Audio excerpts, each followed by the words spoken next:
Welcome to Podcast on the Brink, your weekly dose of Indiana basketball news and discussion, brought to you by the Assembly Call and Inside the Hall. I'm your host, Jerod Morris. Join me live at assemblycall.com every Thursday night and immediately following every IU game for our live IU postgame show. And visit InsideTheHall.com for complete coverage of IU basketball and to join the discussion in the Inside the Hall Premium Forum.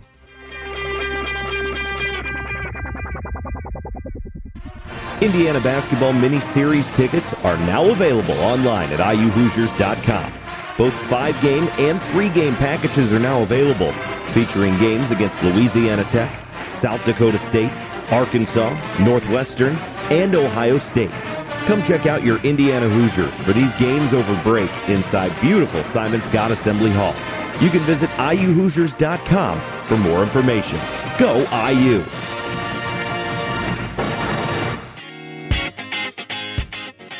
All right, and joining me this week on Podcast on the Brink, Mike DeCourcy from the Sporting News, from the Big Ten Network, from Fox. Alex Bozich is off this week, so it's just going to be me and Mike. And Mike, you and I do a weekly segment over for the Assembly Call for our Banner Monday show, and we didn't get a chance to do that this week. But maybe that's almost better, because now instead of just kind of dwelling on that Wisconsin loss, we've been able to see Indiana beat UConn and feel a little bit better about things.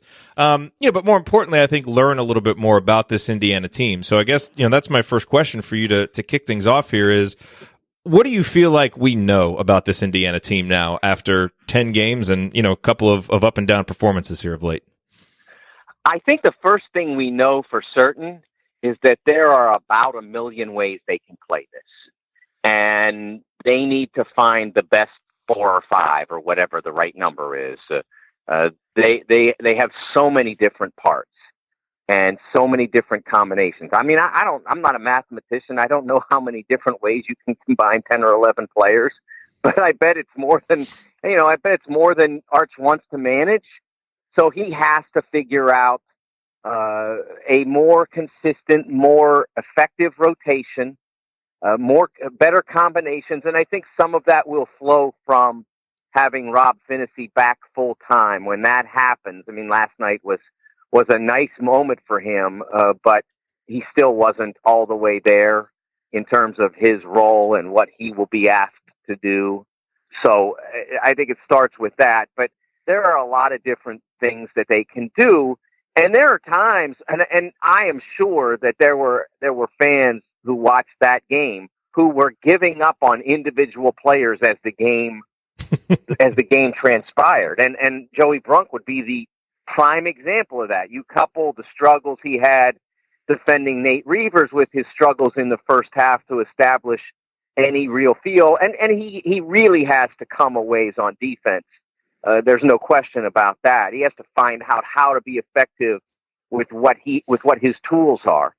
But offensively, in the second half, he changed the game. I mean, if he doesn't emerge, they lose.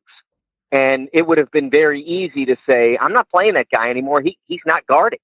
He's not doing the things he's capable of doing. And it would have been easy to do that. And instead they stuck with him, put him back in the game, and his offense absolutely 100% changed that game. I mean, Mike, I was one of those guys. I even tweeted, that I vehemently disagreed with Brunk and Al Durham also being out there for the starting lineup, because both of those guys had really struggled. And to your point, I mean, they really turned it around and were huge parts of the reason why Indiana won in the second half. So, obviously hat tip to the coach. What do you know? He knows more than the podcaster about, about his guys and whether they're ready for the moment. Let me say about Al, there were plays in that game that he can't do. Yeah. I mean, there was one possession where I just saw with the way he was playing, and I'm like, he is shooting this ball no matter what. And there was no question on that trip. It was second half. I don't remember the time or whatever, but he passed up opportunities to run offense, to try something different. And it was like, he is shooting this basketball unless the roof of the garden falls in. And he did, and it wasn't a good shot, and it missed, and it hurt them. And he can't do that.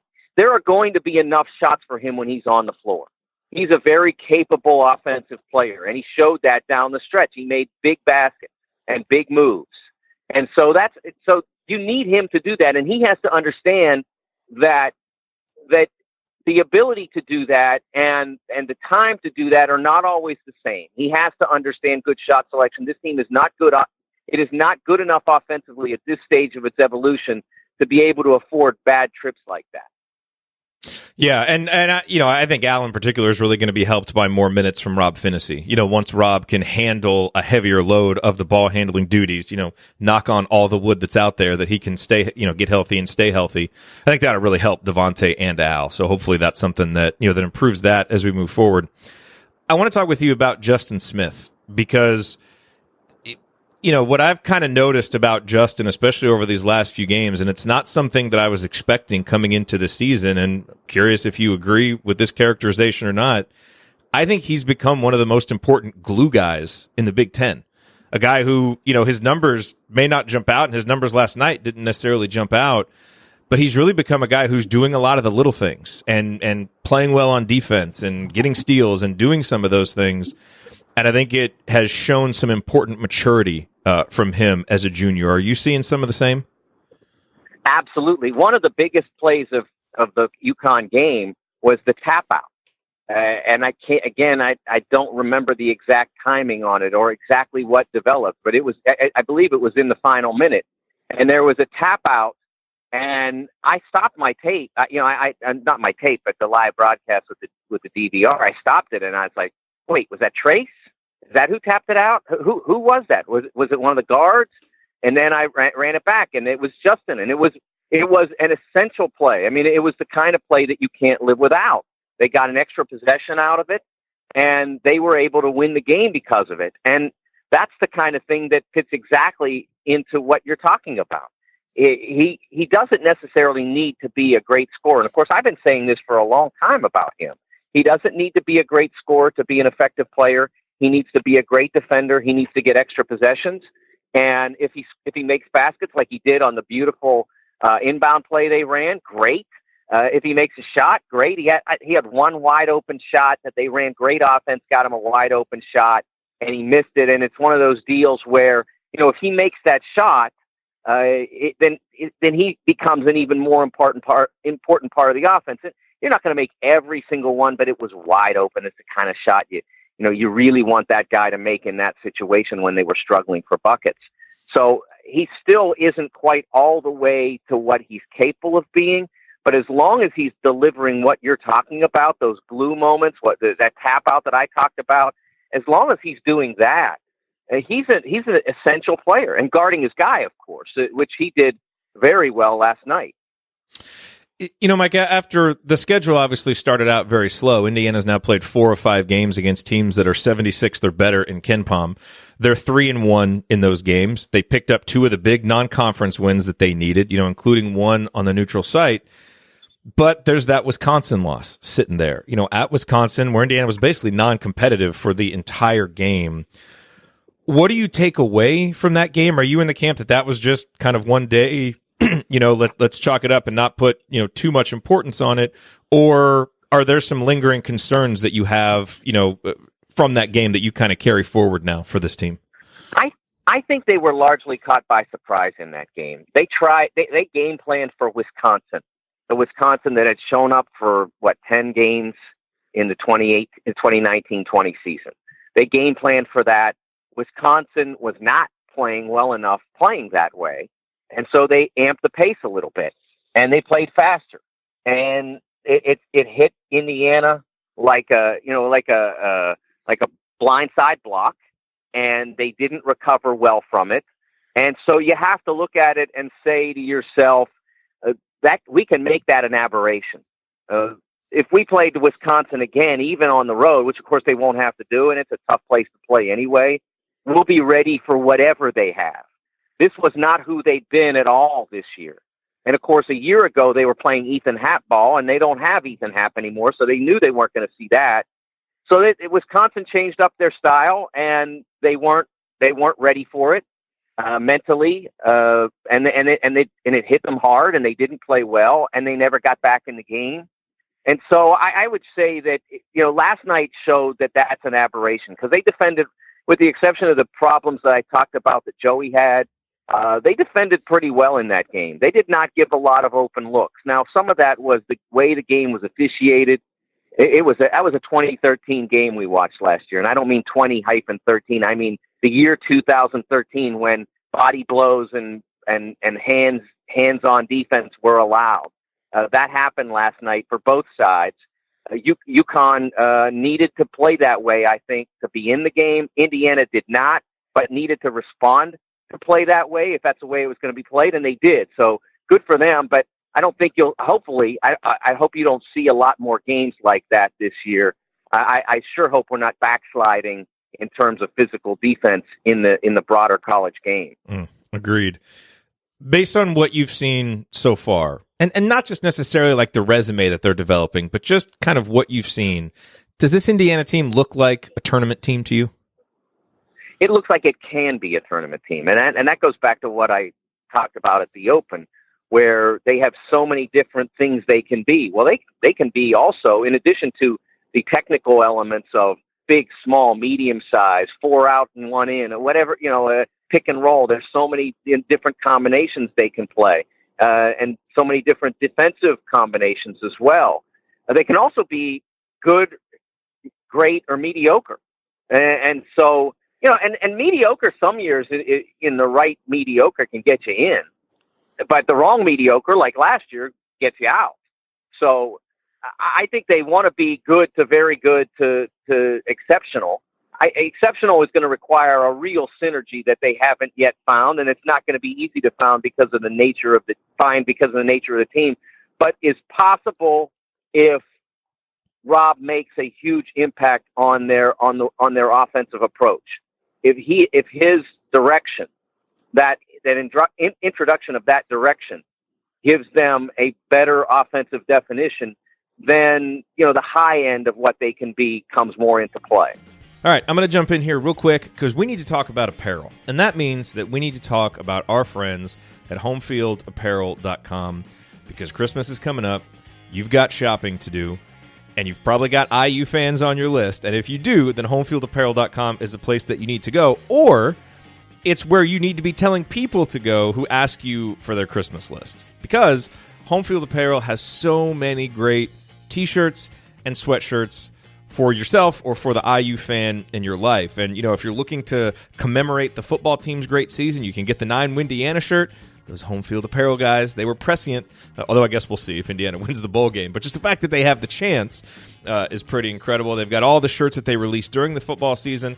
And, of course, from a basketball perspective, they've got a lot of great shirts. And they just released a shirt commemorating the Watt Shot. They've got 2 different designs that you can check out. All you need to do is go to homefieldiu.com. That will take you directly to the IU collection at homefieldapparel.com. And if you're going to purchase, use the promo code BRINK, B-R-I-N-K. Or if you're letting someone else know that, hey, you want to get some stuff from homefieldapparel.com for Christmas, give them the promo code BRINK because you will get 20% off your entire order. The most unique IU logos you'll find anywhere, the most comfortable material that you will find anywhere. That is why homefieldapparel.com is the place that you want to go and the place that you want to send others. So homefieldapparel.com is the main website to go directly to the IU collection. Go to homefieldiu.com and remember that promo code BRINK, B-R-I-N-K, to get 20% off your entire order. All right, back now to my conversation with Mike DeCourcy. So let's talk a little bit more about the Big Ten broadly. And one of the things that we do on Banner Monday is you always power rank the top of the conference for us. And, you look at the conference right now, there are 5 teams in the top 12 of KenPom. You got Ohio State, Michigan State, Purdue, Maryland, Michigan, all up there. And then, kind of a gap. And then you've got Penn State, Indiana, and Iowa still in the top 30. As you look at the top of the conference, how do you kind of rank those teams, and where in your mind does Indiana fit in? Well, Ohio State has been the best team in the conference to this point. They've probably been the best team in the nation to this point. They've got a lot. See, what Indiana have is they have a lot of moving parts as well, but they've got a center who they can run everything through, and who, as long as he stays out of foul trouble, he can play 30 minutes, 28, 30 minutes a game, and while he's on the floor, they can run their whole offense either through him or because of him, because you have to worry about him in the post somebody like Dwayne Washington gets open for a three, or Luther Muhammad gets down the lane for a bucket or something like that. If Indiana had that guy, then their offensive definition comes more into view. And so that's why Ohio State has, in addition to their depth and the fact that they defend really well, that's what's really made a difference for them. Because even they don't have great definition of point guard. They got two very good ones. But they don't have, like, this is our guy, he runs everything, Cassius Winston, et cetera, or Xavier Simpson. They have a couple of guys that they rotate, and because they are able to do that, they stay fresh. They don't have to worry about fouls. They can play very aggressively, and they can even take a chance or two and feel comfortable that they're okay if they get a guy with a couple or three fouls. So they've been the best. I would say probably Michigan has been the second best team in the league with what they accomplished down in the Bahamas. Beyond that, people were surprised that Penn State was able to beat Maryland last night. I don't know why they're surprised. Maryland's very good, but they have flaws as a team. They're a little small. Most of their rotations are a little small. For the most part, they're playing four perimeter players around Jalen Smith, and it's worked very well for them.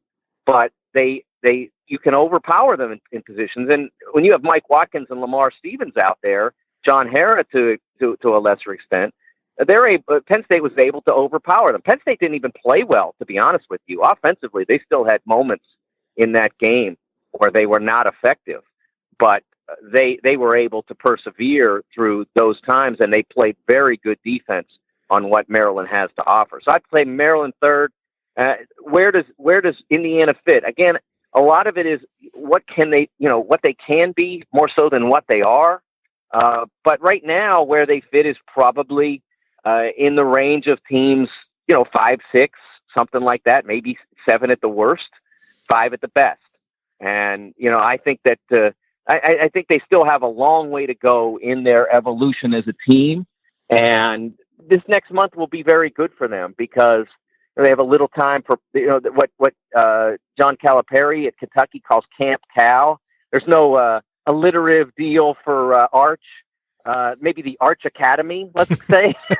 But they need some time to figure it out, and I think the Crossroads will give them here's what we are, and here's what we do well, or here's what we do badly, depending on the result, and here's what we need to spend these next 7-8 days working on to get ready for Big Ten play. Yeah, it'd be nice to just have everybody available for practice, so you can build some chemistry, build some continuity, especially a guy like Rob, who makes such a big difference on offense and on defense. What really jumped out at you from the first round of Big Ten games? Any individuals, any teams that really jumped out in those matchups? Well, I think that one of the things that really stood out to me was going back to, not to bring up any bad memories, but Wisconsin recognizing that things weren't working for them at their pace. And part of the reason it wasn't working for them was that for whatever reason, Brad Davison and Dimitri Trice are not making jump shots. And those guys have good form. They've made shots in the past, but they are not going down. And so they can't afford to play slow, get a great shot, have it miss, and then go the other way and defend.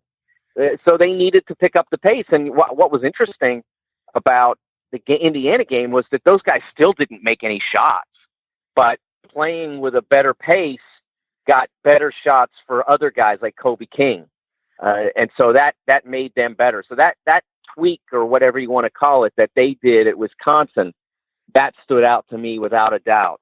Most of the other teams, one of the other things that stood out to me is that Michigan State is still very much searching for some way to overcome Joshua Langford's absence. They are not anywhere near where they hoped they'd be, where they could be if things went great. They got guys. I mean, Gabe Brown, Aaron Henry. They've got guys who can take up for some of what Joshua left on the table, but those guys aren't doing it yet. Aaron Henry is struggling to find a sense of purpose. What does he want? What works for him? Attacking, shooting, those sorts of things. What is he? On any given moment, if there's a right thing to do, there's a 50-50 chance he'll do the wrong thing. He's not quite there yet. I think he'll get there. He spent his whole offseason trying to be this certain guy that would fit perfectly in between Cassius Winston and Joshua Langford. And then when Joshua left, all of a sudden he's left with, well, now you got to be really special. And I'm not sure he was ready to take all of that on, and it's affected him. So that's probably stood out to me as much as anything, is his search to become the special player he can be. I still believe he's going to get there. And if I had to bet on it, I would put my money on him getting there within this season. But right now, he's still struggling. This is probably going to be a difficult question to ask you without any preparation, but you've earned my trust, so I'm gonna ask it to you anyway. Who would you identify? Maybe one or two or three players, and perhaps you just did, but who would you identify as the biggest X factors in the Big Ten? The guys that if they really take the next step in their development, or if they stay healthy, for instance, in the example of Rob Finney, that could lead to the biggest kind of shift in standings, where that team really jumps up a level or two. Who are those players in the conference? If you look at Maryland right now, okay, Maryland's getting everything that they could ask for out of Jalen Smith and everything they could ask for out of the point guard position. There's just, there's nothing more that you could ask for out of those two guys. So, but they've always had 3 or 4 wings that can really play. Morcell is a very good player. Ayala is really talented. Wiggins has a chance. He's such a dynamic player, and just waiting for the game to catch up with everything else, all the physical skills. And really, if one of those guys, the light comes on, it doesn't even matter which one it is. But if one of those guys can give them a dynamic wing option that they can go to every game and know what they're going to get, and if you don't get it, it's not because he's off. It's because the other team said, we can't let that guy beat us. And which means that, maybe Jalen Smith does better for you or something like that. That would change a lot about what Maryland's capable of. Right now, they're going on a basis of, we'll take the deep jumper, and we'll have sticks fight underneath. And then if one of the wings is playing, whichever one is good, that's the one we'll go to. That's kind of the way it's going right now. And it's a better formula if this guy's going to be this for us every single night. And again, if he's not that, it's because somebody game planned him out of the game, and that empowers other players. Mm. When you look at the bottom of the conference, Nebraska, obviously, Northwestern, Minnesota, Rutgers, those teams. It's easy. I think everybody does this. You kind of start looking at the schedule and you start trying to project wins and losses. And those are some of the teams. It's like, okay, we can beat them at home for sure. Those are probably teams that we can beat on the road. Which one of those teams do you think is the one that fans should probably have a little bit more caution about, especially on the road, that is going to be maybe friskier than expected and knock off a few good teams? I think you mentioned Rutgers. Yeah. And I was a little disappointed that they weren't able, relative to what they're capable of, that they weren't able to go to Pitt and get a win. But I still think they're dangerous. They scared Michigan State at home. Again, a lot of that's on Michigan State, but not all of it. A lot of it's also on the fact that Rutgers has really improved. Now, when they signed Paul Mulcahy, a lot of people looked at it like, okay, now Geo Baker can be what he's supposed to be, which is a wing guy who can really go and who may not be the most consistent shooter, but can make a shot, can get in the lane, can make other players better. And Mulcahy has been a very, very good passer, but he doesn't make shots. And so, and of course, if he added that, they could probably live with the fact that he's a freshman defensively, but he doesn't. So the other night against Michigan State, he made some really beautiful plays, but he can't be a full-time player for them necessarily if they're not able to put him out there and expect that he can either make shots and then bring full fruition to the offense or defend the position at a high level like the other guys that they have. So that they're probably a little bit behind what they maybe imagined that they would be right now, but they still have a lot of big bodies. They still have a lot of wing players that can really fly. They have an excellent coach who's putting them in good positions. And when you go to Rutgers, if it's on your schedule, and I don't know if IU has to go there or not, but if you go to Rutgers, the RAC is starting to be a fortress. It's a place that always, when on those occasions when they were good, way back when the building was first built, when I went there and Craig Carter was playing for them, for instance, in the late 80s, early 90s, that was a really difficult place to play. It's low ceiling, kind of keeps the noise in.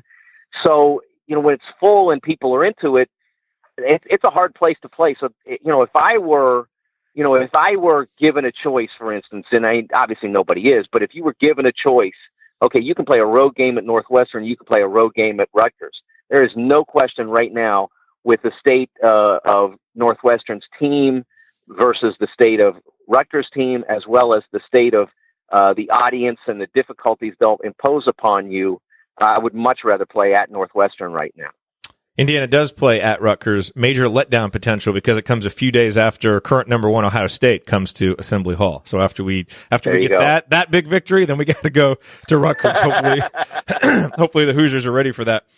Last question for you, Mike, and this is kind of a broader college basketball question. What do you make of the constant turnover at number one? I mean, it certainly seems clear that there's no great team, no elite team in college basketball. And even at this early stage, what does that suggest about, the Big Ten's potential opportunity this year to, have a memorable March? I mean, we know about, how long the drought has been since a Big Ten team has won it all. Do you see that, this is a potential season where the Big Ten could take advantage of that? I will say that if it hadn't been for Langford's injury, I'm not sure we'd have seen a lot of turnover at number one, and the Big Ten would be even more empowered because they'd be the one that was won. But I do think that there are teams that can win the national championship from within the Big Ten. What I have said is that if you are a team that starts with a minimum of one, bona fide NBA player, which isn't to say you have to have a James Harden or whatever, just a guy that everybody knows is going to play in the league and hopefully for a while, but he's a pro, and you can count on him to be a very good player for you, and he can do those one or two things that the really good college player that's bound for Europe can't do.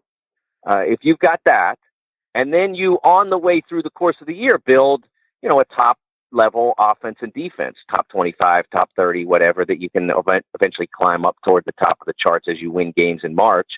If you can do those two things, you're in it. There's nobody out. There's no Duke out there with Zion and RJ that say, if you've got to find, you or someone else like you has to find a way to beat us. And of course, Michigan State did that last year, but it wasn't easy and it was pretty close. And if it hadn't happened, there's a good chance that Zion and RJ would have left with a title. There's nobody like that this year. And there's nobody like in 2015, I use as an example, when there were four teams. There wasn't just an RJ and a Zion out there. There were four teams. There was Kentucky, Arizona, Wisconsin, and Duke that had multiple pros, that had great coaches, that had it all together. And one of those teams was going to win it. There was no doubt. It was just a question of which one. And they ultimately put Arizona, Wisconsin in the same region, so that wiped out one of them. And then it was going to be one of the other three, and it turned out to be Duke. But there's nothing like that this year. There is no one like that. And there will be no one when we get to March that you look at and say, how are we going to beat those guys? No one. Now, there may be someone when we get to March that's really good. Like Kansas is playing great right now, and they seem to be trending up because Abaji is starting to make shots, so that's another weapon they didn't have. And they'll be tough to beat, but they won't be absolutely unassailable. So, if you are one of those teams, and I think the Big Ten has several of them. Ohio State, no doubt in my mind. Michigan State does certainly have that.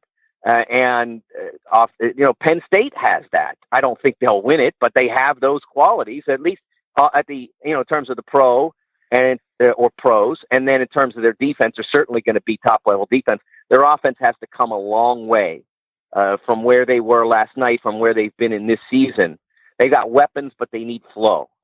So can they get there? We'll see. But there are many teams in the league that meet those standards, the minimum standard that you start with, but the next 2 months, 2.5 months, are the really important parts. What do you build around that lineup? But can you guard and can you score? If you can't do those things, you're still not going to win in March. Follow him on Twitter at TSN Mike. Read his work on the Sporting News. We'll look forward to seeing your analysis on BTN as well, Mike. Always appreciate your insight here with us on Podcast. I enjoyed it, Jerod. Thank you. Thanks, Mike. Thank you for listening to this episode of Podcast on the Brink. We always appreciate you being here. Remember to join me and my co-hosts for more IU basketball talk at assemblycall.com and visit Alex over at insidethehall.com for complete coverage of Indiana basketball. If you want to support Podcast on the Brink, here is the single best way to do it. Tell anyone you know who loves IU hoops about us and suggest that they subscribe. Podcast on the Brink can be found on Apple Podcasts, Google Podcasts, Spotify, and everywhere else podcasts are available. Tell your social media followers, email your friends, text your family members. For weekly discussion about IU basketball, they need to be subscribed to Podcast on the Brink. We'll talk to you next time. Go Hoosiers.